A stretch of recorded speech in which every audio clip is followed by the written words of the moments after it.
On this edition of ITG, the Mountaineers go to Arizona and get a conference victory. We'll talk about that win out there in the desert. We'll catch up with our buddy Big Daddy. All of that and more on this edition of In the Gun. You are now watching Believe. ITG. Special guest, Sean Big Daddy Mariner. Handsome, tubby man of gold. Mac and cheese, top 3 food for me all time. Here with your gnarly news at noon, I'm Sean Mariner. You've never met a mac and cheese slut like me. You are In the Gun. Because once you enter this family, there's no getting out. In the Gun, episode 206 of your new favorite WVU football podcast. I'm Wes Euler with the best teammates in the business. We've got the signal caller, Jed Drenning. We'll have Big Daddy, Sean Mariner, a little bit from now. And we have a Mountaineer victory, 31-26 against the Arizona Wildcats. First time, crazily enough, I mean, I realize these programs are about 2,000 miles away from each other, but first time that these schools have met, and the Mountaineers get victory there to move to 3-2 in conference play.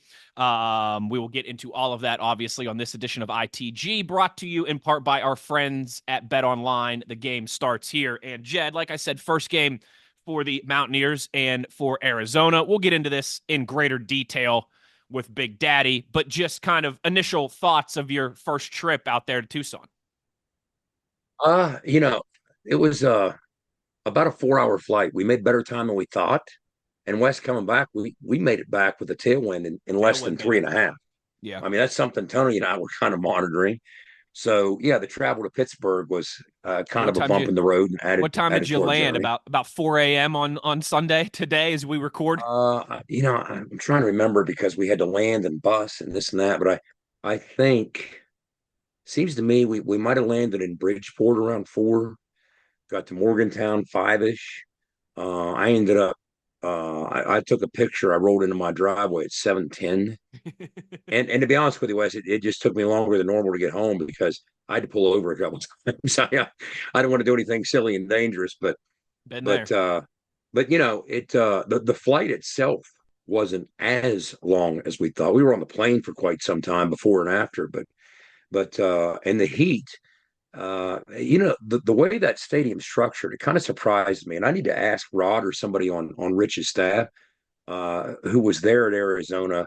They said that Rich kind of moved the sidelines when he was there. He switched sidelines from what they used to use to what they now use. Well, we're in the shade. Right. It's kind of weird the way it's set up. It's interesting. It's like the visiting team's on the press box side. Yes. So the game kicked off at 4:00 local time, 7:00 here.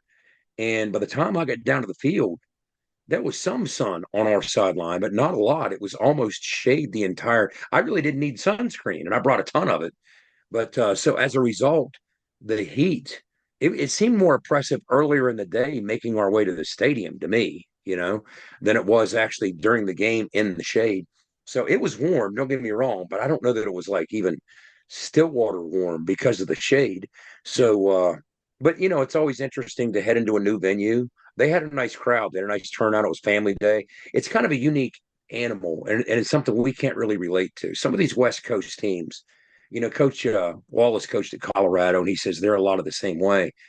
Like we're out at dinner. Big Daddy and I will talk about this. We're out at dinner the night before the game, and we're waiting for our seat at the restaurant, and I'm chatting up some Arizona fans that I see. There's a bunch of Arizona people walking around downtown Tucson. Well, most of the people I talked to, Wes, they weren't there and they knew nothing about, the University of Arizona. It's just their kids went there. Like I was talking to 2 Wazoo fans that were big Mike Leach guys, and their kids just happened to go to Arizona. They're like, well, we know nothing about them. We're just here for Parents' Day. And that was the case with so many of these people. They were just kind of from out of town, didn't know much about the Wildcats, and they were just there for Parents' Day. And there's a lot of people that see, like a lot of people in the Pacific Northwest, I guess a lot of kids get tired of the rain, migrate south, and Tucson is one of the popular college landing destinations. So it's one of those, like we get Jersey kids in Morgantown for whatever weird reason. Correct. I guess Tucson gets Pacific Northwest kids. That's kind of a pipeline. But some interesting things when you have these new conference members and really don't know anything about them, and you're kind of culturally learning these cracks between the keys through these pregame conversations and things like that. That was kind of cool.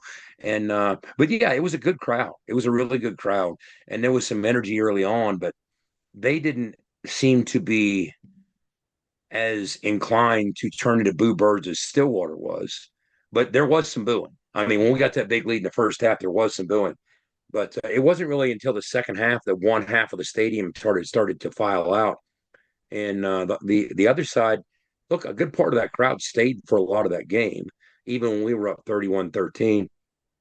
But that was my general assessment. It's always nice to go on the road. Any road environment's going to be challenging, probably especially one that's a little further. But there's an upside to it too. Neil talked about this after the game, the fact that the team kind of gets to be just with the team for 2 days. When you're out of town and you're traveling, you know what it's like in the NFL. You're around only each other for a couple days, and that's kind of a growing experience and a bonding experience, and so that's kind of beneficial. On if you're looking for an upside to it, anytime you go on the road like that, that is one of the upsides. But we responded well, and we jumped out to a big lead, held on, and won a football game, and in a strange, tough environment. But what did it look like from afar?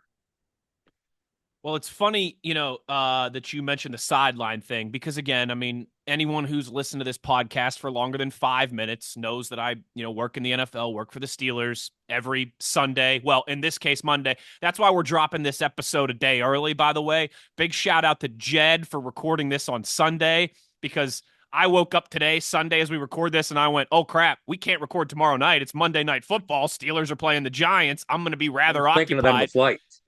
It'll be 3 a.m. in the morning before I get home, much like Jed style. This even though it's a home game, still I got to stay and do the post game. So I texted Jed this afternoon and I was like, hey, like we either need to do this Sunday tonight or you guys are gonna have to do it without me tomorrow because we can't wait until Tuesday and not drop it until Wednesday. That ain't gonna work. Well, hats off to Tony because we're getting off the buses in Morgantown at 5 something this morning. And I asked him, I said, are you taping today? He said 10 o'clock. I was like, what? God bless him. He said, I'm going to go home, sleep a couple hours. Yeah, I got home I do that all the time. Yeah, you do it all the time. You have to do it all the time. Steelers with the shows you do in the morning. Steelers play on Sunday night or Monday night or Thursday night, and it's 2 or 3 in the morning before we get home, and got to be back at the studio at 9 a.m. So big shout out to Tony. Wes. Big shout out to you two for doing this. It's like when we were in Tucson, it's a 3-hour time difference, right? But you're not really there long enough to adjust. So correct. I woke up Saturday morning. You kind of stay on your time. Well, it's weird. I woke up a Saturday morning initially at 4 o'clock. 4 a.m. Yep, same thing happens to me when we go west. Wow. And then I got tired. So I went back to sleep for a little bit. And it's just like I still, even right now as I'm speaking to you Sunday evening, I feel like part of me is kind of still in the air over Missouri somewhere. It's like I'm somewhere between 3 time zones. Jed, I'm not all with Jed, it, but I don't mean this as like I'm calling you old type thing, but like I'm in my early 30s and it throws me off for a couple days. So I can, and it's, again, that's not me saying like trying to backhandedly call you old, but like I'm in my early 30s. You can front-handedly call me old. I'm old. It throws me off too. But that was, so again, like, I spend a lot of time in NFL stadiums and NFL teams that play in hot climates do that kind of stuff on purpose, the opposite of Arizona. Like the Dolphins all the time. The Miami Dolphins have their stadium like it's designed. Their games early in the season, you watch it, they talk about it all the time. Their opponents are baking in the sun, and they're covered in the shade of their press box. Yes. And the Dolphins wear their white uniforms at home in the beginning. So you get the Buffalo Bills or you get the Patriots, whatever, come down in their dark blue jerseys and just bake in the sun in the Miami Heat. The first thing I thought, Jed, when they, you know how it is. Like, I know you weren't watching, but you watch games on TV, right? They come into the broadcast. They got the wide shot of the stadium. Yeah. Good afternoon from Tucson. The first thing I thought is, oh, wow, why are we in the shade and they're in the heat? All right, that's all right. I'm like, I'm glad. Okay, very cool. I'm not as worried about, like you said, I'm not as worried about the heat. It's the first thing I thought when they opened the broadcast was, oh, look at that. We got the good sideline. We're in the shaded sideline. Yes. So it is funny you point that out because that's the first thing I noticed. There's a reason for everything. I just need to do some digging to figure out what that reason might be. But and this is something that Owen mentioned when we were talking about, travel for long trips last week. And this always holds true. And we even mentioned this to each other several times on the plane, several times on the bus. We won So all this is tolerable. No doubt. When you win the football game, Makes all the difference in the everything world. is much more acceptable. You know, you don't really mind as much. Jed, I didn't mind pulling off the road a couple times on the drive home from Morgantown to Wake. I I was really thinking didn't. of I'm you, like, brother. hey, we won. We won. Jed, You know? I was thinking of you when things were getting a little thick there at the end of the game, and Yeah. Arizona suddenly had a chance. I swear to you, I was thinking, oh God, we got to hold on here because we can't do this to Jed. We cannot do Yeah, this really. to Jed, having to fly back across the That's the country, most important reason, losing a right? game like that. We cannot do this to Jed. Our guy will not make it. So I mean, everybody's I smiling am as we're glad. boarding the plane, as we're Oh, everything is just better. You know, I've said it before, but when you travel with a team, I think particularly in football, because it's one game a week. A lot of times it's these farts. It's a big event deal. oriented. Yeah. It's not baseball or hockey where you're going to lose dozens of games a year. Basketball, you're going to lose dozens of games a year. Football, NFL, like good teams, you legitimately think you have a chance to win every game. That's what football is. Yeah. When you win and you're on the road, it's the best day ever. Everyone's smiling, laughing, ha, throwing candy bars around on the plane. It's the best day ever. When you lose, it's a funeral. Sit down, shut up, don't talk, don't smile, don't even look like you're thinking about smiling. Eat Absolutely. your food and keep your head down. Like winning is all the difference in the world. Winning is absolutely, when you're around these programs, when you're around the players and the staff and on down the line. I mean, there's no doubt about it. Winning is everything. If you spend any time around them, look, words don't matter. Behavior matters. Winning is everything. No doubt. And when you don't win, I don't care doubt. what's said or not said. That's like part of you never comes back. And you're not even, like I said, I'm not even playing or coaching. But I see the players and the coaches, and I recognize, all right, part of them died today, part of them died today because winning is everything. Look, what you might or might not say in a press conference, like the thing with Neil that went viral a couple weeks ago. Look, just spend a plane after a road loss, and you'll put that in its proper context and understand what winning truly does mean to anybody playing major college football, at least the people that I've been around. And so the fact that we were able to persevere, hold on, now they get to continue with their struggles, and we hopefully get to use this as a springboard, especially before a bye week too, right? Yeah. Yes, absolutely. So here we go. We're going to discuss some of the finer points, and it's kind of better. Like we've spared Big Daddy the last couple times because after losses, nobody wants to hear from any of us. It's funny too. Like, no, they really don't. Like, I've got buddies that tell me I love you guys. I love you. I love the show. I don't listen after we lose. Like, I just can't do it. And I'm the same. I don't blame you. I don't listen to any WVU stuff, other stuff, or read anything else whenever we lose either, except for our guy Skyler. I read our guy Skyler stuff, but everybody else I tune out. All right. But yeah, no, you're absolutely right. You are absolutely right. So let's get into it here. And another thank you to our friends at Toothman Ford. We all know cars cost less in Grafton. Big shout out to JR and everybody at Team Toothman. And it's, you know what, too, it's fun to have Big Daddy on after the road games as well, because he just can paint a unique picture along with you of the things that are happening on the plane and the locker room and the road and all that stuff. So we will catch up with Big Daddy in a few minutes here. But Jed, first, you and I, sometimes we kick around some good, some bad, some uglies. In the Mountaineers 31-26 win over Arizona. If we want to start with the good after a victory, which of course we do, I feel like you got to start with Nicco, right? If you're talking the story of this game, it starts with Nicco, backup quarterback, heading back to, well, not his home state, because I know Colorado is technically his home state, but where he played his last couple years of high school football in Arizona, where he was the Gatorade Arizona High School Athlete of the Year a few years ago. If you're watching on YouTube, I've got the number 8 jersey. Listen, don't tell Nicco. It's actually a Carl Joseph one, all right? But we're going to repurpose it. It's just fine. Jed, Nicco, I mean, just about 200 yards passing, 198 yards, right? 2 touchdowns, clean, no turnovers, 18 of 22, a very high percentage there. He was exactly what this team needed him to be Saturday afternoon in Arizona. Yeah, he was. And, if you ask that safety for Oklahoma State, That guy might tell you that Nico hits like Carl Joseph, right? but Or that linebacker uh, from Oklahoma State from a few weeks ago. yeah, exactly. So, but yeah, if you look at this, first of all, it's impossible to not be happy for Nico. Uh, this kid is about all the right things. And let's start with this. Garrett Green is happy for Nico. They have such a bond, and that's what Yeah. made this work to the degree that it has. But in an age when all kids are looking, or so many kids are looking, I shouldn't say all and paint with a broad brush, but so many kids are looking for the escape hatch when things don't go their way and they confront some level of adversity. Most kids these days, unfortunately, aren't conditioned to run toward adversity, they run from it. Nicco Marchiol is different. He's different. He gives that adversity a big bear hug and embraces it like an old school football player. Yeah. So, oh, well, you're telling me I'm not the starter. Well, you know what? I'm not going to jettison myself to another program and try my luck there. I'm going to stick this thing through and battle and be ready when my number is called and make the absolute most of it. That is old school. So Yeah, I'd no start with doubt. that.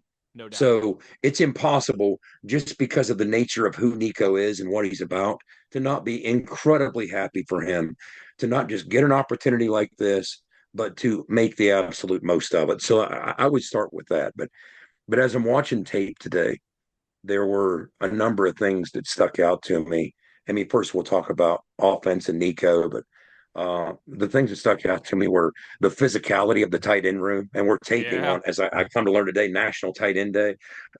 Shout out to Blaine Which is Stewart. funny, right? There's a national day for everything now. Yeah, it's Hallmark involved. Everything for there's a national. Hey, can I go to Hallmark and pick up a Happy National Tight End Day There's a card for Cole Taylor? there's a national. Every different food in the world has a national day, right? There's pizza day. There's donut day. There's burrito day. There's there's hot dog on the grill day. There's a Like, pizza with pineapple day. There's yeah, exactly. hot dog on the stovetop day. Hot dog on But the smoker day. our tight ends are playing some physical football, Yeah. and we'll get into some of that. But they really are. We'll talk about the blocks that both Cole and Traylon threw to spring CJ on that touchdown. But man, I love what Blaine Stewart is doing with that room. That is just that is a physical flex that Jed, room brings to this offense. Yeah. You and I talked about this a little bit last year, Blaine's first year, but Yep. I mean, there was a long stretch where, I mean, the tight end position at WVU felt like a black hole. Like, and it was multiple head coaches too. I know a lot of people talk about it with Dana. But it wasn't just Dana. Like, the tight end position wasn't exactly glistening under Rich Rod or Stu either. All right. But Blaine has taken a black hole almost since Anthony Becht, a relevant position for us. And shout out Trayvon Wesco, but you get shout out Tito Gonzalez, but you get what I'm saying. The names there are few and far between. And he's turned it into a strength for this team. It's crazy impressive. Yeah, he has. And I mean, there are times in critical junctures in the game where we're going 13 personnel, one back with three tight ends. I mean, that's the degree of trust that not just Cole Taylor has earned, not just Traylon Davis has earned, but Jack Samarco. True freshman Jack Samarco is playing some good football. So, I mean, that 3rd and 2 that we really needed, where Jaheim squirmed through the hole for that first down. That was 13 personnel. And you know what we did? We ran toward Jack Samarco with the other tight ends pulling to that side. So basically, that was a tight ends or bust type of play. And you got to love that. But when you look at some of what Nico did, I'm flashing through my notes here. Early in the game, we had the ball on the left hash. If you remember the shot where he hit T-Ray up the hash for 24 yards, what we did was we used what we call a round motion with Rodney Gallagher. I have a different name for it that I won't use on the show, that we used to call it, because when you draw it on a grease board, it looks the shape of a certain thing. Yep. But Gallagher comes into the center. This is a family show, Jed. That's right. Retreats back to the boundary where he was. So it turns into a 2-receiver side. And on the run, we snap the ball and we run a switch route concept with him going up the rail, out and up the sideline, and basically T-Ray running a sluggo.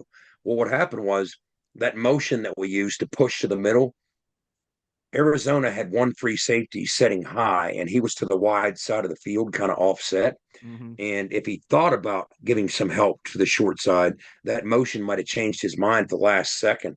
Well, what Nicco did was he took the snap and he used his eyes to freeze that free safety for just that extra second and threw a perfect ball just over the outstretched fingers of the backer.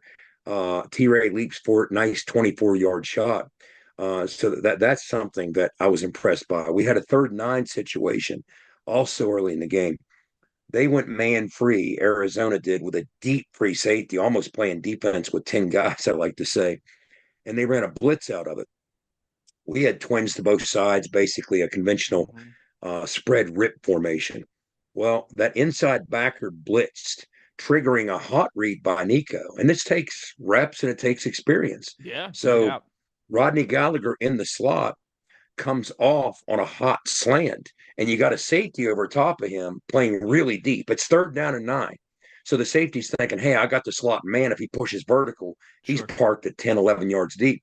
Well, Nicco saw the backer blitz, which creates a void in the defense. He understands what's coming into that void is the slant by Gallagher. He didn't hesitate. Right on rhythm, right on time. Boom, perfect throw. Hits him on the run. Very importantly, hits him on the run because Gallagher caught it about 5 or 6 yards, but he was positioned to move all the way up and move the sticks for a 10 or 12-yard gain on a 3rd and long. So another impressive play there.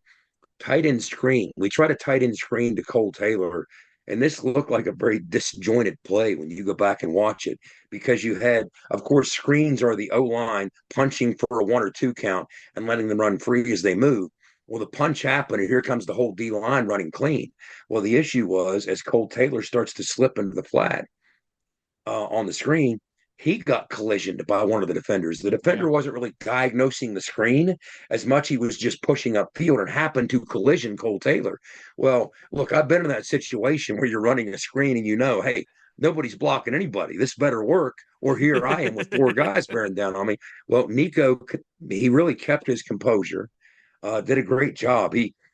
I was impressed by how calm he even looked as this was happening, and all he did was retreat, cushion the distance between him and the D line, and he stayed calm and delivered the throw to Cole after Cole shook free of that defender, and we made a nice pickup on it. But that was one of those little plays that you might not notice and make a big difference if you're not scrutinizing the tape. But it was an impressive play. Let's go to the 4th and goal play by Huddy. I kind of texted you guys a sequence of in the group thread. When I was watching the tape, I texted you a sequence of 2 or 3 screenshots that I took from that. And what happened was Huddy was coming from the backside, and he had 2 defensive backs on him, trying to, first of all, take away the inside and the other one in a trail position. Well, Huddy made a nice move and managed to, out of his break, right on the end line, get to the inside of the innermost defensive back. Well, here comes another problem. You had the inside backer for Arizona recognizing what was happening. So he was alert to the fact that he had to drop and offer more help on this crossing route on the inline. So you technically had 3 defenders watching Huddy and trying to cover him. Again, Nicco watched this. He was reading the body language and the angles of Huddy and the 3 defenders. And when Nicco let that throw go, it was so much he knew he wasn't throwing to Huddy as much as he was throwing where Huddy was going to be. Yes. It was the definition of throwing a guy open. So he put it in the perfect spot. I was down by the pylon when he made this throw. And Wes, when it left his hand, I thought it sailed on him. And I thought, this doesn't really have a chance. It looked high. Well, what he was doing, he was putting it in the safest spot to give Huddy and only Huddy a chance. Now, Huddy needs to make a great play, otherwise it's incomplete. Well, guess what? Huddy made a great play.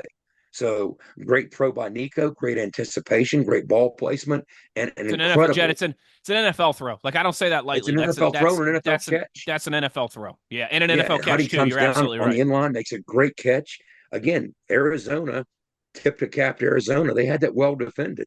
And we managed on 4th and goal, by the way. That was a 4th down play. A lot of people were thinking, hey, take the points. You're going to have more opportunities.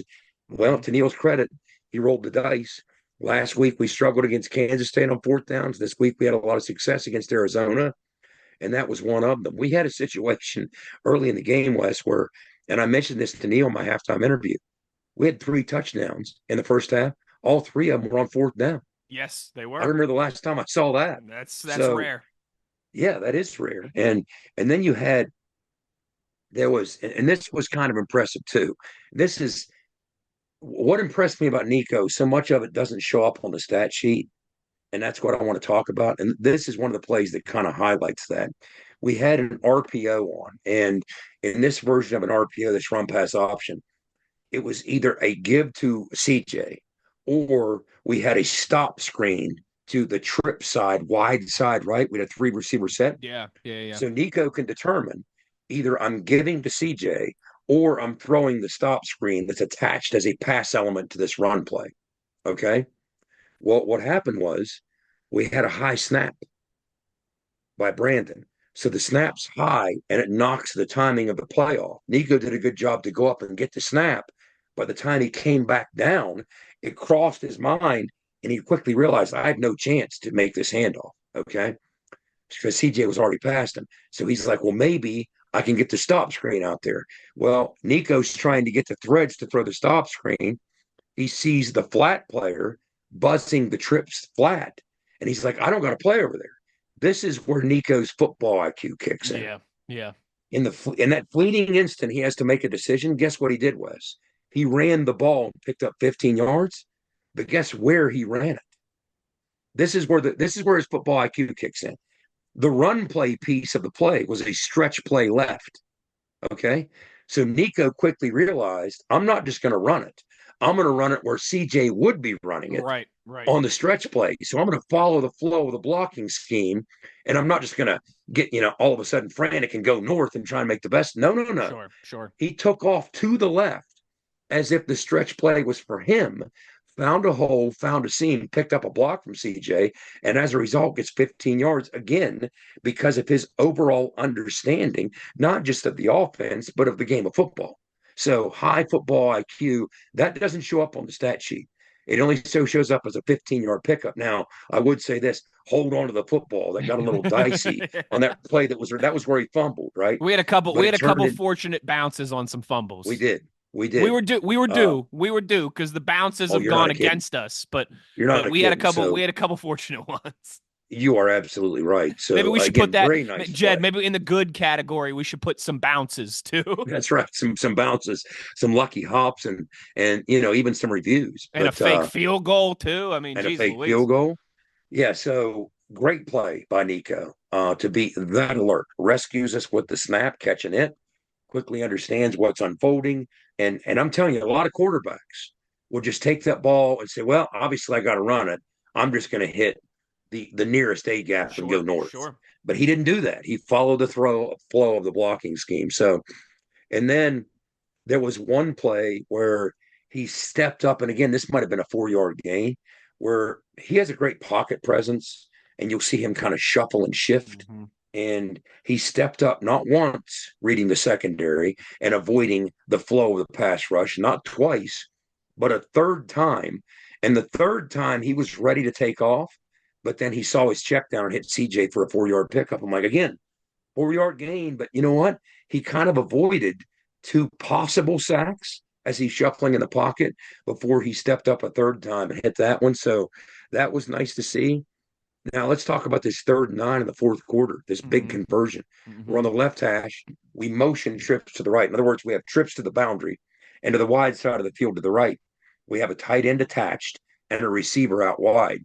So we motion the boundary slot from the left to the right to give us trips to the wide side of the field.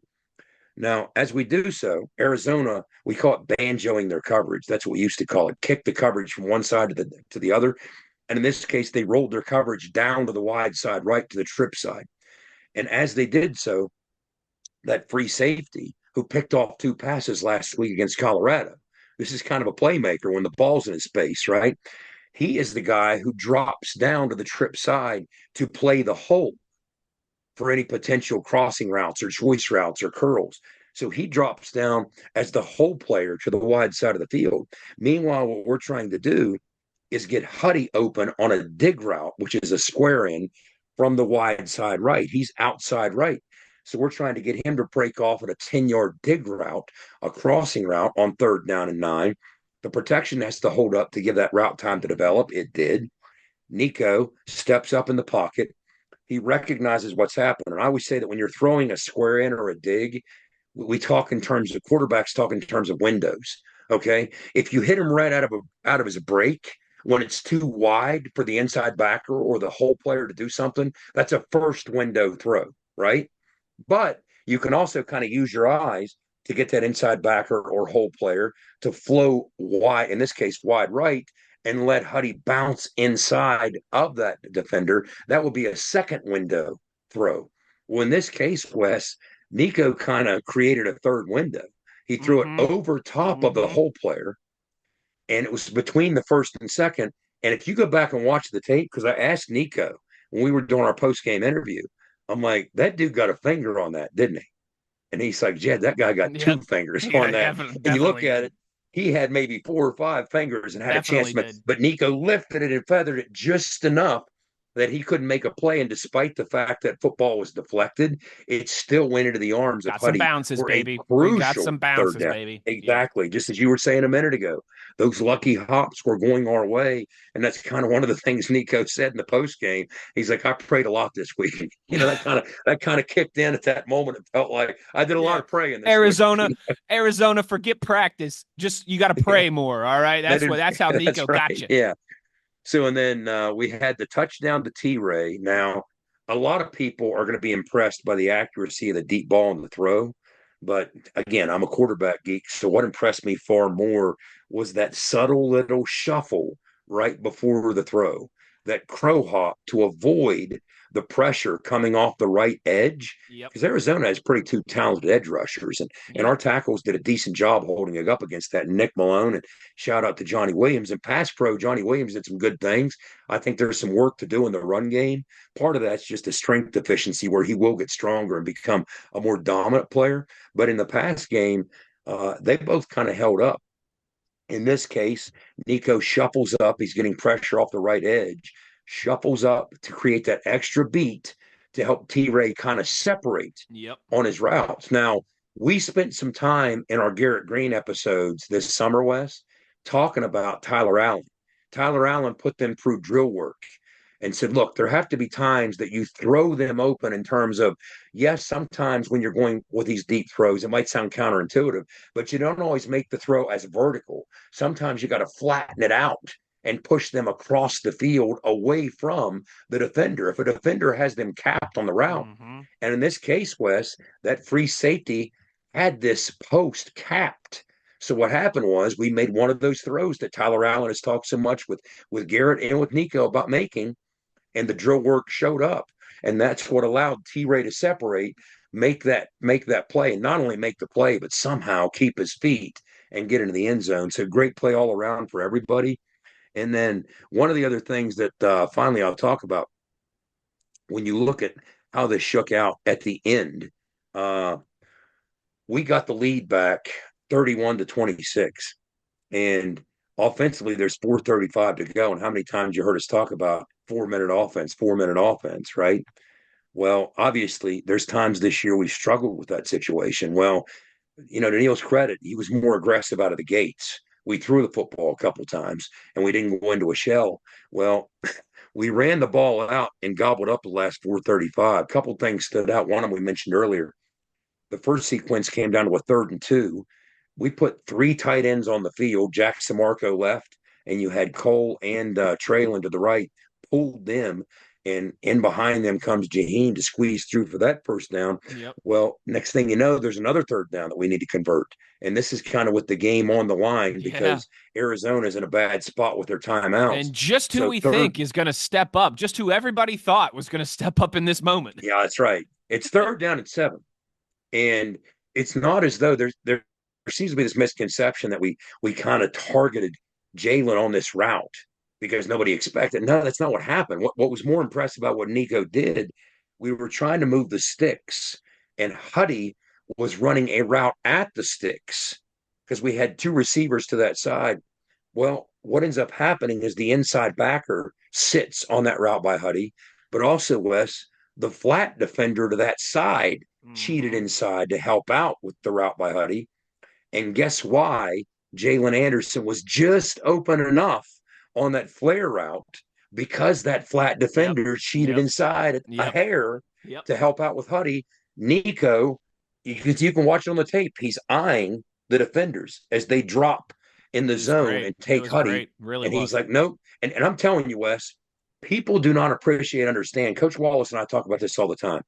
That swing route, that flare route, is one of the most difficult throws and catches in football because it's, as a quarterback, you kind of sort of have to throw it right at him at this weird angle. Yeah. And he delivered it right in stride. Jalen makes a great play. He catches it. He gets up the sidelines. In a perfect world, we stay in bounds there, but it didn't really matter. They ran the clock out of 2 anyway. But hats off there. So that was kind of my breakdown in terms of now there might have been some things in the run game that Nicco will polish up in terms of recognizing, all right, I'm going to follow this guy instead of do what I did here. And you might have a few more yards that were left on the table in the run game. Yeah. So that's what I would say was most impressive. It's all these cracks between the keys. One final one would be, if you remember early in the game, what we were doing structurally was we were calling a play, and then we were making sure that we liked the defensive look that we were in. It makes perfect sense with a guy making his first road start under these circumstances. So Nicco would then check with the sidelines, and Neil and the staff would okay it, go with it, or change it. And sometimes it takes a lot of time off the clock. Well, we get down to the 22 early in the game, and we recognize, the weight in gold. When you're pushing the red zone, every yard's worth its weight in gold. So the clock's running down, and instead of snap the ball and potentially a play we're not as comfortable with, and maybe give Arizona a chance to knock us backwards or get a sack or knock us off schedule, instead of doing that, Nicco didn't hesitate. Timeout. And as it turns out, that was the sequence where we faked the field goal and scored on the touchdown. So I told Nicco when he came to the sidelines, dude, that might have been a 7-point timeout after we scored on the fake field goal. If we get knocked backwards, who knows what ends up happening there. The number that sticks out to me, Wes, everybody's going to talk about it, and you mentioned at the top of the show, 18 of 22, that's laser sharp. But from a game planning standpoint, this is why I think we handled this so well. We didn't say, hey, go rope the moon in your first road start and push the football vertically and challenge these safeties and these lengthy corners. We didn't do that. 22 throws, Wes. Yeah. 17 of them were either behind the line of scrimmage or less than 10 yards. Only 5 of them were beyond 10 yards. And when you look at the vertical plays, we made 20-plus yards. He was 2 of 4. And the 2 that we didn't complete, only one would I say that Nicco might have made a better throw from a timing standpoint, but it was early in the game when he's shaking things out, the butterflies out. Yep. If he overthrew Rodney, because again, he did a good job of freezing the free safety with his eyes and letting Rodney beat that corner, and it was there. He overthrew him a bit, and then you had, T-Ray wasn't really open on the vertical route that he ran, but Nicco dropped it in the bucket so cleanly that T-Ray actually had a chance to make a play there. But really, we didn't throw the football vertically much. It was all a controlled passing game, almost an extension of the run game, make quick, decisive reads, 17 of 22 throws behind the line or under 10 yards, and Nicco made it shine. Of course, the one throw that was between 10 and 20 is the one we just broke down, that critical 3rd and 9 crossing route for 17 yards. So, again, it's a game plan that he had a real chance to flourish with, and he went out and made the absolute most of it. And offensively, we played really well around him, with a couple exceptions. We'll talk about some of the bad, but yeah, sure. And we do have to get to our buddy Big Daddy here in just a minute, but I think that's a great call by you. I mean, plays of the game. Look, Jed, there's been shades of when this offense was at its best last year, down the stretch, back half of the season. There's been shades of that the last couple weeks. But what was really missing was those big plays, right? Those chunk plays, those home run plays, whatever you want to call them. And you got even in a game where, as you kind of mentioned, I don't want to say the offensive game plan was conservative, but it was also manageable. It was moderate. Okay, it wasn't conservative. It was moderate. It was manageable. Yeah. That's a good way to put it. But you still got a 54-yard touchdown pass to T-Ray. You still got the 55-yard run by Jaheim. we haven't seen chunk plays like that enough this season. Yeah, And so I'll go play Wes, both of those 50+ yarders that were yes, in huge moments. I'll go play the game, both of those. and I'll say this, Wes, you talked about the 50+ run by Jaheim. I think the biggest disconnect between this year's offense and last year's offense can be summed up like this. I didn't mention this in the preview, but I did mention it in the pregame on the air. And that is when you look at non-quarterback rushing yards, Wes, coming into Saturday, we were 10th in the Big 12. Yeah. A year ago, we were 5th. Right. Jaheim and CJ were humming. So what that meant last year, we were gashing people on early downs with CJ and Jaheim and Gigi pitching in. He wasn't the leading rusher every game like he is this year. You know what I'm saying? Last year, he was an added factor. He was kind of the icing on the cake. And what that did was it impacted the entire rest of the offense. The offense was predicated on thumping you on early downs, making you commit resources downhill because we were thumping you, then making the most of big play shots off play action. Well, when you're not thumping people on early downs with the run game, those big play shots that Gigi made a living with aren't there. So next thing you know, we're pressing in the passing game. We're getting sacked a lot more, 13 times compared to 5 in Garrett's first 7 games. So those things were off schedule.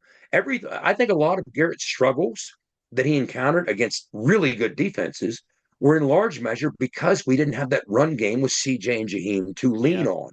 Yeah. And what you saw in the 50+ yard run by Jaheim, if you remember the play that came on, Nealis recognized some of these struggles. What did we do to get Jaheim lathered up and get that 50+ yard run? He wasn't in the backfield. We set him in the slot, put him in motion on a jet sweep, which is unconventional for a running back. Typically, those are your slots. And he's like, look, I'm going to find another more creative way to get Gigi on the perimeter because we've struggled to get humming the way we were last year with Gigi and CJ. Yes. And that's what ended up happening there. And we made a big play. And then finally, the downside, part of it was operationally with the new quarterback. Some of the false starts hurt us, but the holding calls hurt us maybe even more or as much. We have to minimize that. That wasn't like us. And then when you get to the defensive side, the turnover was great. A couple of 3 and outs at critical times in the game were great. Once again, we neutralized their ground game. And it's easy to say that, well, put it to you like this, Wes. We have the number 1 ranked rushing defense on the road in the country and number 3 ranked rushing defense in the Big 12. And people hear that will immediately jump to, well, that's because you don't have to run on us and they just throw on us. No, we have the 3rd best rushing yards per carry defense. And so that's what you need to look to. Even when people need to run and want to run, we still do a pretty decent job against the run. It's not just because they can throw on us all the time and don't run. Right. That's not necessarily the case. Yeah. But the issue is, boy, this pass defense, and we talked about it, happens for a host of reasons. Red zone defense, touchdown rate, worst in the Big 12, one of the worst in the country. You can't continue to win like that. We have 3 stops in the red zone outside of Albany since the beginning of the season, keeping people out of the end zone. And third downs, last 3 weeks has been, boy, that has gashed us. They were 50%, Arizona was on third down. That last in the Big 12 there. So we got to stop the hemorrhaging on these transitional downs into the red zone. And when you look at what we tried to do to Tet McMillan, and this is what I'll close with, and we'll roll Big Daddy in here, we wanted to bracket him. And we understood that, look, it's going to take multiple defenders to slow him down. Now, there were kind of 2 categories of plays that he made. Some of those plays, we had Noah Fafita under incredible duress and under pressure, and he flung it in desperation to McMillan with multiple defenders around him, and he still made the catch. Hats off when they do that. What's not hats off is when he's streaking wide open. And when you watch the tape, some of that is he's a very advanced route runner. And we put a safety up high playing half the field deep to help stay over top of him on that side. Sometimes he'd show post. Our safety would try and stay high and help deep with the post. And he breaks off on a corner. Next thing you know, he's streaking wide open because of that. Sometimes he'd show corner. And the safety who's committed to staying deeper than he is thinks, well, I better break to the corner because I'm supposed to stay deeper than Tet McMillan. Meanwhile, Tet McMillan's an NFL route runner, so he's selling the corner. The deep half player takes the corner. Next thing you know, T. McMillan's breaking back inside away from the deep help. And that's why sometimes when you're watching the game, the closest defender, when you see it, is a linebacker in a trail position. It's not designed that way. That's how it ends up that way. And that needs to be rectified because that's not the last, might be the most talented receiver we face, but not the last talented receiver we'll face. No doubt. Well said. We got to get to a break here because we got Big Daddy waiting for us. And Jed, as you were doing that lovely breakdown there, the Washington Commanders just threw a 60-yard Hail Mary on the last play of the game to beat the Chicago Bears. And I have Houston PTSD, so now we need to go to a break. We'll catch up with our buddy Big Daddy Mariner on the other side. We'll get his view of everything that happened out there in Tucson. We'll do all that when we return. You are in the gun. For nearly 20 years, Fortis has been the nation's leader in providing guaranteed roof performance programs for commercial buildings. Fortis offers roof performance solutions that feature extensive initial and ongoing reconditioning for commercial buildings as an alternative to traditional replacement, with long-term performance guarantees that are backed by global leader Lloyd's of London. Fortis offers a comprehensive range of roof performance management programs that provide financial security, extend the life of our customers' roofs, and make a significant impact on ROI. Fortis is currently improving performance and increasing ROI for customers at more than 4,800 locations, with more than 140 million square feet protected, including many Fortune 500 companies that have turned to Fortis to save money, gain financial certainty, and extend the life of their existing roofs. Fortis has helped customers save more than $520 million in capital roof replacement costs for an average ROI of over 250%. To learn more, visit fortis.us.com. Fortis, roof performance and financial certainty guaranteed. Nobody supports the blue and gold Mountaineers like Toothman Ford. With over 20 NIL deals and counting, Toothman Ford continues to rally behind our student athletes. And it's time we rally and support the dealer that supports the Mountaineers. Not only does Toothman Ford offer the best prices in the state on pre-owned, their never over MSRP campaign on new Fords guaranteed to save you thousands. Drive with pride all season long, knowing you're supporting the dealer that fuels our Mountaineers. Toothman Ford, where cars cost less, in Grafton and at toothmanford.com. There are better-known tractors in the world than Coyote. Ones with bigger names, longer histories, more popular hats, cute toy lines. But there's not a single tractor ever been built that's better equipped to do the dirty work. So we'll just focus on what really matters. Coyote, we dig dirt. Now at Johnston Equipment, get 0% financing for 72 months, plus a free loader on select Coyote models in stock. Visit us on Route 33 between Weston and Buchanan. Back in the gun here as we roll along, recapping the Mountaineers' 31-26 win in Arizona. First time for a conference game for a regular season non-bowl game there in Tucson. First time these two programs have ever played. Joining us now, it's our handsome tubby man of gold, Sean Big Daddy Mariner. Big Daddy, paint the picture for us. It was hot there in Arizona. It was a 3 time zone difference there in Arizona. How did everything go? Let me apologize in advance if I fall asleep while we're doing this because I still have not caught up yet.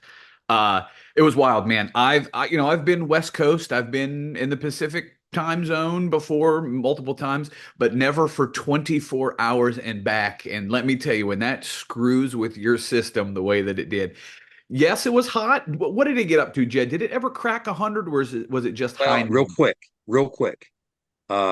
There was a guy on the sidelines that was kind of like the charter for the stick crew.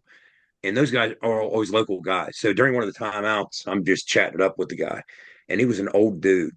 And I said, "Hey, you freezing out here?" And he said, "You know what?" He said, "We just set our second record in 2 weeks for the latest day of the year in Tucson history to hit 100 degrees." He said, "Today we just broke it for the second time in 2 weeks." Now continue. There it was. So yes, but as all dads out there like to say, it's a dry heat. So it's not as bad. Heat. But that sun, holy hell, when we got to the stadium, that sun felt like it was Super Mario. Like it's just following you and chasing you everywhere you go. It was crazy. It felt like it was the closest it's ever been to me. The game was worse than the game. Yes. Yeah. Yeah. And it's funny that Jed just said, hey, there's an old guy on the sidelines I was talking to. This trip, it truly was revealed to me how many random people Jed will just talk to as we go. So he was talking about meeting some Washington State fans before Wes, you came on. We get Sean. to Tucson, okay? We get to Tucson, we get to the hotel, we're getting things together. We get into the hotel room at like 5 o'clock, 5:30-ish. That's 8:30. Okay. Your fat buddy did not change. Shutting it down time. Mm-hmm. Tubby time, that's undies time. I'm putting on Netflix. TV show. Yep. Sleepy deepy. Regale. Well, meet us in the lobby at 7. We'll go to dinner at 7. Like, we're not leaving until 10 p.m. I called the place that we wanted to go to. There's a 2-hour wait because it's parents' weekend. We can't make reservations. No chance. He says, go ahead and you guys get our name on the list. We go there. That's where it ain't going to happen. Daddy, we called tell them what 3 the other place places. is. What's that? Tell them what the place is. The oldest. The America's oldest Mexican family-owned restaurant. I mean, great reviews. Everything's looked good. We've heard good things. Wanted to eat there bad. 2-hour wait. I'm not doing it at midnight Eastern. Right. Standard. Maybe if it's 5 p.m. I'm doing it. But yeah. 3 other restaurants, hour and a half waits. Finally, I'm on my phone. I'm hangry. I'm falling asleep. Whataburger. I mean, we passed the Whataburger on the way, but no, we have to go eat good food. So it's good food. I find a Mexican restaurant, like it's a 10-minute walk away, La Chingada. She said, if you wait a half hour, we can sit you on the patio. We'll be there. Cool. We go. While we're waiting to get, they're putting the patio together and everything, we turn around. Jed's just standing at somebody's table. Just standing at somebody's table and talking. Eating their salsa and chips. We go get seated. Jed doesn't show up for 5 to 10 minutes. He comes in, hey, I just met a family from Washington, and just like, okay, man. And then the next day when we're on the sidelines, he's like, well, I was talking to it's parents' weekend. I was talking to these guys from Nebraska. Like, where the hell when do you have time to go meet these people and just, hey, there's a human person. And then boom, we're just talking. Well, Big Daddy, we're sitting there, Wes. And I looked at Big Daddy at one point and I said, hey, that's going to be on the podcast tomorrow, because we're sitting there, and where they had us seated, we were like right against the sidewalk in downtown Tucson. And there was like some kind of weird fence separating us, but you could see through the fence, right? So these people that are walking down the sidewalk are literally like 4 feet from us, right? So everybody's up and down the sidewalk as we're waiting on our dinner. And what was that guy wearing, Big Daddy? Like, you had a couple. Again, we didn't eat until 8:30 Pacific, so it's 11:30 p.m. I'm not present. Sean, you haven't eaten that late since college, brother. Oh, I mean, not even close. So, and I'm not even hungry. It's just like I'm out to eat with these guys. I got to eat. And the first few people, I forgot again, and I'm in a haze. I forgot that this is technically Halloween weekend. Yes, so yeah, the first couple of people that walk by are like wearing almost like Ren Fair costuming, and I'm like, is there like a midnight Renaissance fair? Medieval fair going on? Am I tripping tripping balls right now? Like, what's happening? And then a girl walks by and like black corset stuff, and the guy that she's with has on chainmail over his face, but painted white with like Cthulhu squid arms where his mouth is. And Jed looks at me and I look at him, and he says like, hey, and I'm like, good. I'm glad somebody else saw that. And I'm not like, was that chainmail that guy was wearing? And first of all, he wasn't with a lady. I think technically he was with a winch. Okay. That's very fair. But it wasn't until like we left the restaurant when we saw other people. Jed's like driving through downtown Tucson to get us home, and I see other people. I'm like, oh, it's Halloween weekend, and I'm tripping balls at 2 a.m. Eastern Standard Time after a Mexican steak and enchilada. They had some. It was and then crazy mushrooms on that steak. And everybody, as tired as we were, the hotel was massive. It's this beautiful place up in the mountains outside. It's right on the edge of Tucson, and we get back, and everybody unloads, and everybody wants to head directly to the room. Well, so did Big Daddy and I, but we were both dying of thirst, and we realized we didn't stock up anything in the room. Yep. So I looked at him and we're like, we got to go to the team room. Waters, man. Because we know that there's all kind of water and Gatorade stashed in the team room. Yep. And neither one of us at that point had been to the team room yet.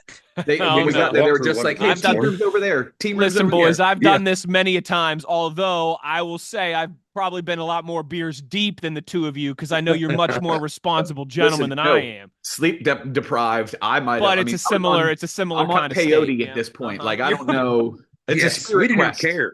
We were both so thirsty. So we asked some people, hey, where's the WVU team room? And it's usually this giant ballroom. It's like a ballroom. Typically, that's what we're looking for. And so we made our way down, and we're like, it can't be down these steps. We've already gone too far to the other side of the hotel. Because it And turns so we're into like, a well, we might conference as well center. try it. Like, Yeah. We've already walked through 2 That's zip codes in the fantastic. hotel. Been there, boys, and now been we there. head down these steps. And then finally we find some staff. And I'm like, I'm not walking around all night. I'm going to ask the staff. Yeah. So we asked the staff, and they're like, oh, it's in the such and such ballroom, past this room and that room and this room.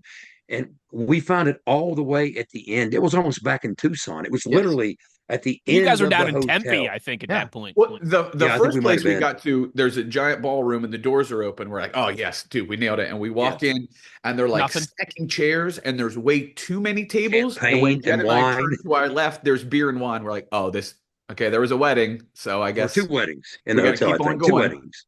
So we found one of the wedding rooms instead of the team room, but we ultimately found our stash of Gatorade and water, and we stocked up and made it back to the room, which we needed the next morning. Now, But see, listen, Thank God we this is- did. I don't know. You could have given me an entire keg to drink Friday night, and I would not have woken up as many times as I did overnight, as dehydrated as I was. There were times where I like gasped myself awake, and my mouth was Tucson, Arizona, and I'm just like glugging water and Guys, falling. listen. Take it from your buddy who, I mean, I'm drinking beers here on a Sunday night as we record this. Now, granted, I don't have work till Monday Night Football tomorrow. Okay, let me live. First thing I do when we get to these hotels on the road, first thing I do, get my room key and everything. I go right to the team room and I grab 2 water bottles and a Gatorade for the hotel room, because you got to take care of yourself. You know what I'm saying? Hydration cannot be a factor. Okay, I come in strapped from the plane. Like I've got 2 in my backpack. Like I'm ready. Oh, I do that too. Yeah, I throw 1 or 2 in my suitcase on the plane. And normally your fat buddy, we get there, I get my key in the hotel room, maybe 15 minutes, and my guys are texting me like, hey, let's run out and get dinner. Well, this time I was like, oh, I'll go to dinner with the A team, Caridi and Jed and Fergale and Montoro. Now, in and the fairness, normal normally crowd. what we got to do, as soon as we get there, 20 minutes after we get there, we're always sitting down with Neil in some private conference room to interview for the Tony interview with Neil. Sure. And we do that first, and then that knocks us off schedule as opposed to like Big Daddy and the rest of the squad. You know? Mm-hmm. Well, I tell you this, like even Saturday morning, Big Daddy, I went down and there was a Starbucks over on the one side where one of the weddings were. Yeah. And when I went to that Starbucks, I'm like, look, I'll pay $5 for a big coffee. That's fine, even though it's free at the team room. And I went down, there were 30 people at that Starbucks. And I'm like, nope. I'm walking to the other zip code, I guess, for a cup of coffee from the team. Away we go. Back I went. Yeah. I've been there too. Big thanks to our friends at Fortis, our guy Rick Lewis, for see the beers are starting for roof performance and financial certainty guaranteed. You got to visit fortis.us.com. A couple minutes left here, Big Daddy. So first time at that facility. Yes. Paint the picture for all the people. This is the kind of behind the scenes stuff we love, right? Talk about the locker rooms, the food, the press box, all that stuff. This was all we talked about. Don't worry. So I will say the field and the actual like inside video board was nice. I thought the field was gorgeous, Jed. I thought the color scheme looked really good. It was wide. It was comforting. The locker rooms and the facility itself, baby. The locker rooms, all we could talk about was, I think we heard 2013, right, Jed? Up until the year of our Lord, 2013, the locker room that we were in was the home locker room for the Arizona Wildcats. Oh, boy. I take it in a bad way is what you're saying. In a bad way. A large hallway that leads down, okay? That's the locker room that Rich won 10 games in. How did you do this?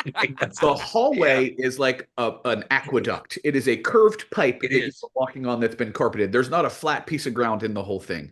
The bathroom is 3 steps down to the left. The shower room is outside of the locker room down the hall. Our post-game room, which is my main duty when I'm on the road, go set up post-game, and that's what I film afterwards.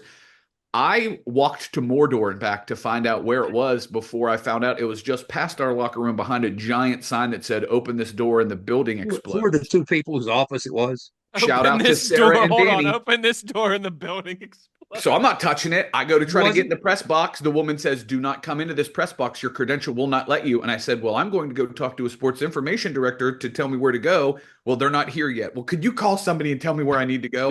Turns out I needed to go to Danny and Sarah's office. Shout out to the Sands Executive Club. That is their fine dining experience.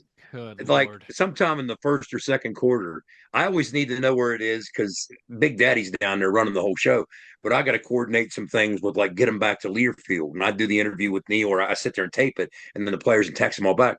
So I asked Big Daddy, I was like, "All right, where's our room?" And he's like, "Oh, it's Danny and Sarah's office." Like I know who Danny and Sarah are. He's talking like they're old friends. Oh, it's right down the hall in Danny and Sarah's office on the right. We're in there, Danny. I'm editing it. Everyone, the two of you, just real quick, the two of you, everybody you meet is an old friend. All right, let's just get that out there. Now I will say, and this is not to pat myself on the back. I was legitimately confused. I'm like, should I know these people? This is just, I think, us as West Virginians and West Virginia University alum with you, Wes. Anytime I'm in somebody else's space, so whatever the hell they want, I'm gonna do. Like, I'm not gonna be like, well, this is where our post game is. I don't know where it is. Danny was like, dude, use my desk, do whatever you want to do. Sarah would walk back and forth, nice. And I asked her a couple of things about just like, where can I put this so I'm out of your way? You're obviously here working, and she turned around while she was walking out one of the last times and was like, that's perfectly fine where it's at. I'll move anything you need to do. Let me tell you, you guys are much nicer than the last two teams that have been here, so you do whatever the hell you want. I'm like, who are the last two teams? Who are the last two teams? Paint the picture here. This room, first of all, it was probably the size of the room in my office down here in the basement, the main room. Same brick and on there the was back a wall desk too, set up Jed. front. That's where Danny's desk was. Well, Danny wasn't in there. Colorado and Texas Tech. Those are the big jerks. Colorado and Texas Tech. One of those is not surprising. I'll leave it up to you. So Danny's desk was in the corner of this small room. Now Sarah kind of had an annex. She had a tiny little closet office in the corner. Yes. And I went in there, and Big Daddy's, I think, the only person in there. And he's getting gear ready and whatever he's doing that he does every week. And I look back, and there's this lady like typing up an Excel spreadsheet in her office, like 15 feet from Big Daddy. And I'm like, it feels like we're invading their personal space. Well, the best part is, by the time the second half rolls around, I'm trying to make arrangements to get ready to zip into the locker room and zip down the hall and be in this room. And I'm asking Big Daddy, hey, can I put my backpack? Oh, whatever you want. It's perfectly fine down there. He's acting like now it's his office. He's like, just taking sit under this desk over here. Sarah and Danny said to do whatever we wanted. Because what's funny is we always make jokes yourself about at home. Texas Sean's Tech. just making himself at home. Just saying. We always joke about Texas Tech's visiting locker room. I always call it like a Mexican prison from the 1850s. Well, one of the things I said to one of the staff members when we got in the locker room, I was like, at least Lubbock has a bathroom. There was no bathroom in the locker room. Jeez. You had to go down the hall and go left. And then they had this step that you would trip over as you're stepping into it. And then when you go into the stall, there's some heat duct, like 3 feet ducking down into the stall. So you have to crouch in the stall. Yeah, it was a tough scene. It was a tough scene in Tucson. And that used to be their home locker room until a decade ago. Yeah, Ren talked about it. Like, anybody that came into our room would just be like, can you believe this? And like, can you believe somebody said this was their home locker room, and all of us, like all the media, were like, yes, isn't this madness? Crazy. How'd they do this for so long? It was to Danny and Sarah. Hey, a big thanks to Johnston Equipment for helping us do this. Now at Johnston Equipment, get 0% financing for 72 months, plus a free loader on select Coyote models in stock. Visit us on Route 33 between Weston and Buchanan. Sean, last one for you. Yeah. Bye week coming up here. Yes. You got any bye week plans? I don't know. We're trying to figure it out. Now, listen, this is how much of an idiot I am. We're very happy we won, obviously. Always makes the trip home a little bit better. She was a long trip home. I feel bad for Jed. He obviously got in later because he had to drive from Morgantown back to Davis because we flew from Pittsburgh, flew back into Clarksburg, bus back up to Morgantown, so nobody really drove on their own. I walked in the front door at 5:45. Jed didn't get there till 7:10, correct, Jed? 7:10, yeah. And then I'm an idiot because I want to be a good uncle and dad. I drove to Wheeling at 11 a.m. today to go watch my nephew's last soccer game and pick up Shelby and the boys, and then drove back. So I'm burnt toast. So if I had my druthers, it's an undies weekend all weekend. You spent National Tight End Day watching a soccer game? You better believe it. It was only because I spent quality time with Traylon and Cole on the sidelines last night. So very good. Very Robert good. Kraft had an amazing day not Robert Kraft. Tucker Kraft had an amazing day. Robert Kraft. Yeah, easy. Well, he had an amazing day too because the Patriots beat the Jets. Patriots beat the Jets, so he did have an amazing day. That's true. And to be fair, Robert Kraft's on my side against Aaron Rodgers now, so we're all there. It made sense. But my guy, Green Bay, Tucker Kraft, had a great game Freudian too. So slip. We made the best of a tough trip. Of course we won. Yes. So it was all manageable, but say, it was all just is like well it that felt ends like well. we were all sitting there at dinner, Wes, and we were all talking about the same thing. Like I'm looking at Big Daddy, and like my body doesn't even know what time it feels like. It doesn't feel like midnight. It Boys, doesn't feel like 9 o'clock. Listen. I don't want to do the like. I know, but I know. But you've been there. You know. I do it all. Like you think it's bad. You guys are gonna have to do that once a year. We do that 2 or 3 times a year. Like you've already been to Denver. You've been to Vegas. Like it's happened. In the last 2 years, I've done Denver, Vegas twice, LA, Seattle, and Houston. That's just last year and this year. Was it Big Daddy? What was it coming back? 322. 322 is what Tony clocked it at. Yeah, it coming back. You're always surprised. You're always surprised how quick you get back from the West Let me tell you, 322 while you're trying to tailwind, like baby. This or like this felt like 6.5. Oh, no doubt. These people, listen, there's psychos. There's psychos amongst us that can just sleep on planes. Oh, must be those people. Those people might be the scariest people alive. I used to be able to, and now I got to pump my body full of Dramamine, and I got to find the perfect spot for just all 6. I can sleep for maybe 30 minutes, but not for 3 hours. Yeah, Ryan Decker's between me and Tony, and I looked over halfway through the trip, and Ryan Decker's he's like a black stallion standing there just cutting on. He's basically standing straight up because you're sitting straight up and you have no room. And he was just sleeping like a baby. How are you doing this? Must be nice, boys. Must be nice. By the way, the amount of shout out to everybody on that plane that was with us, because the amount of people within our WVU family and staff that I knew had to go to pumpkin patches or something today at 11 a.m. after that game. Godspeed. Noah, John, our thoughts are with you. Like, I hope you survive the day. Noah, John, you got to plan better. All right. I don't know you guys. I love you, but you got to plan better. No, it is their fault though, because they should have shut that. You got to nip it in the bud, sweetheart. Sweetheart, it's gonna be 5 a.m. before I get home. We ain't going to no pumpkin patch in the afternoon. Simmons, the bye weekend's next weekend. There's other weekends. Last weekend we were home against Kansas State. We'll do the pumpkin patch on Sunday that weekend. Oh, I might drive to Cincinnati. Not that I've been there every fall of my life since I started working for the. This is the 1 year we haven't gone. This has been the Pittsburgh Steelers, who play 5 primetime games, the NFL Max, every year. Yeah, this is a lot of shout outs for me, and it is because of the sleep deprivation. I do want to give a little love to CJ Cole, Washington, Pennsylvania's finest, special teams. No, hold on, real quick. Dan Moses is Washington, PA's finest. All right, but go ahead. Very fair. He comes up to me on the sideline and drops knowledge on me. Like at one point, he walked up to me during one of the TV timeouts, and he just goes, "Shawnee, we scored all of our touchdowns on 4th down." And I was like, "Oh my God, we had yes. Oh my God, we did see the guy is a stat machine on the sideline, just keeping us up to speed with stuff." At the end of the game, he, Landon Livingston, and I are going over clock management skills. And when Jalen caught that pass for the 1st down, they had started the clock late. So when he went out of bounds, the clock still said 2:03, even though it had started at 2:06, and that play took longer than 3 seconds. So I'm like, oh my God. And CJ turns around and goes, oh. And then they rolled the time off the clock, and we were both like, oh my, yeah. Here's another CJ Cole fact. Nerds. You want to know the key CJ Cole fact? Kirby, the team chaplain, his last game was last week. Against Kansas State, and moved to Florida. Kirby's a great dude, and he's the one that always leaves us in optional or voluntary team prayer, whatever it is they call it these days. Well, he's gone now, and I guess he's not been replaced yet. Not yet. If I'm not mistaken, I can fill in for the rest of the season if you guys need me. I'm just throwing that. I'm just throwing that out there. Here's what happened, Wes. It's so crowded in the locker room. I did go to church Saturday before the game. All right, I'm just saying. CJ Cole led the team. It looked to me, again, it was too hard. It was so crowded, it was hard to see. I think it was CJ Cole leading the optional team prayer with Kirby gone. So that's another CJ Cole factoid. Great kid. Couldn't love him more. If you my favorite CJ Cole story is last year in the bowl game, Beanie's punt return for a touchdown.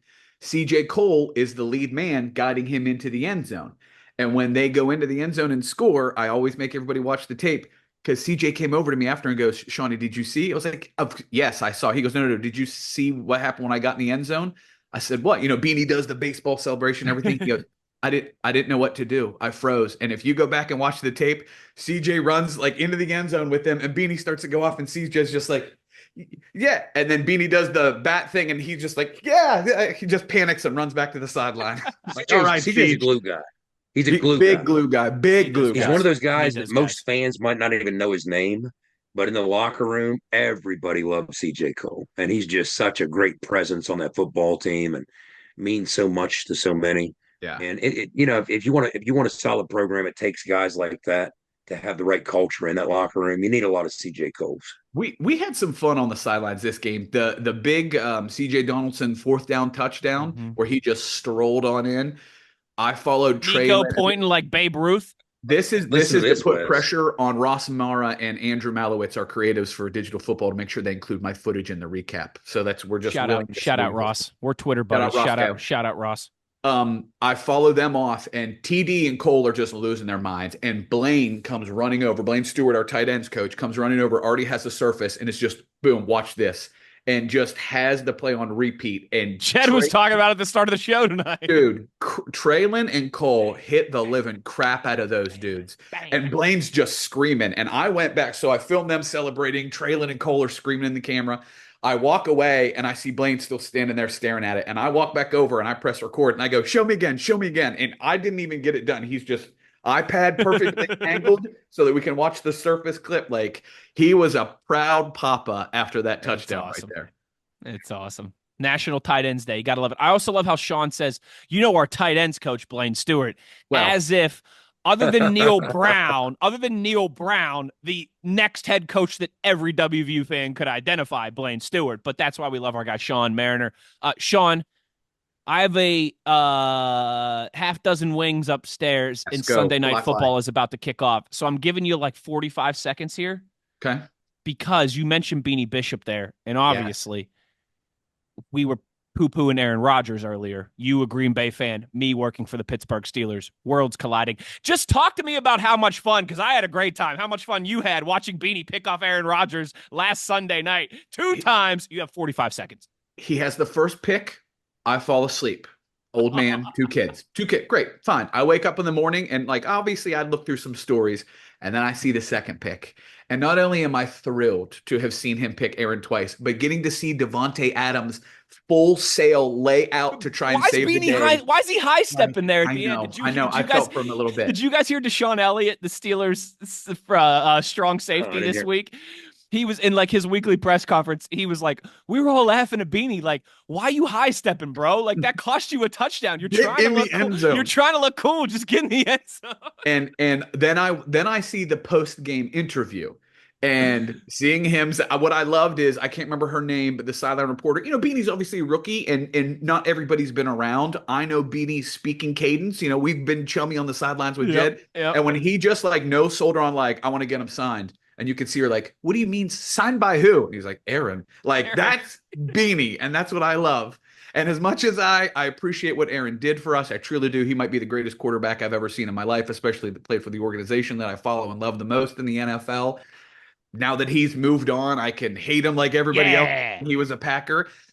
Seeing him say on McAfee that he will accept the ball, and didn't the equipment guys already send him out to him? Wes? They did it. They've been sent. That's the NFL. Did you notice the shade that Big Daddy just threw at sideline reporters?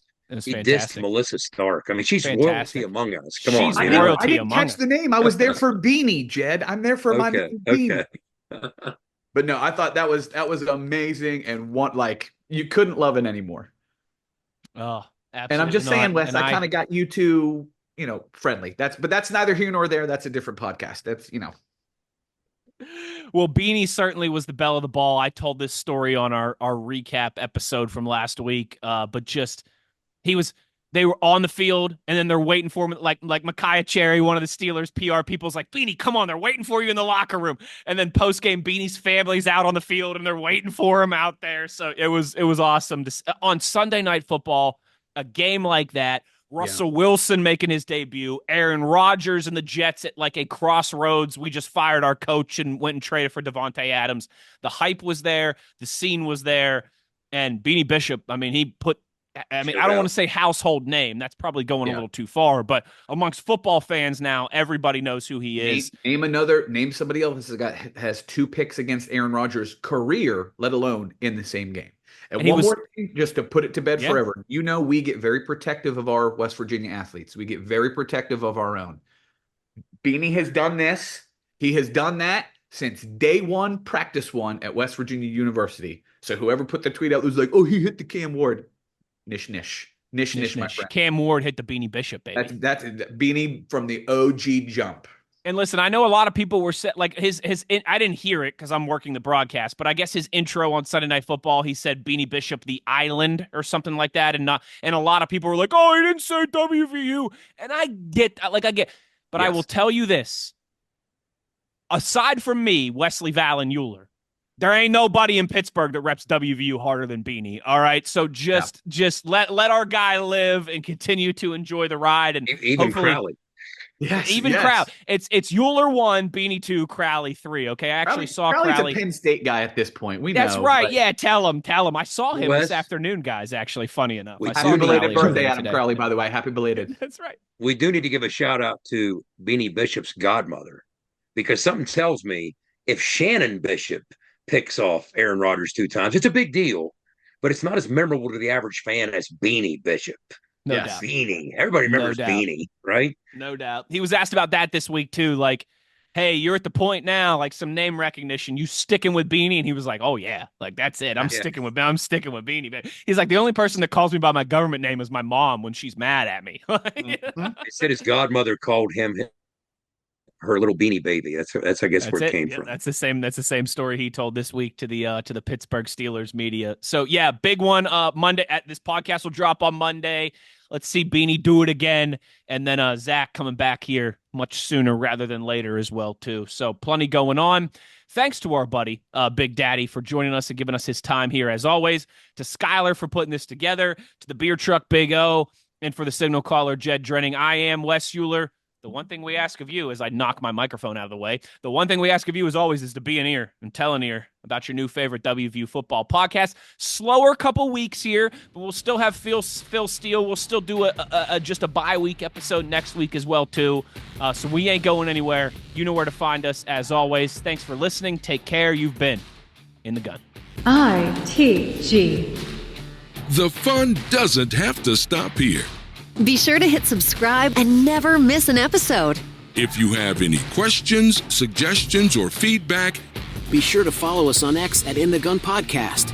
Join us again next time.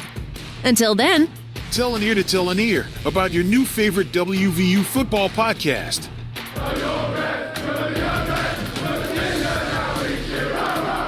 This mission is over. It's over.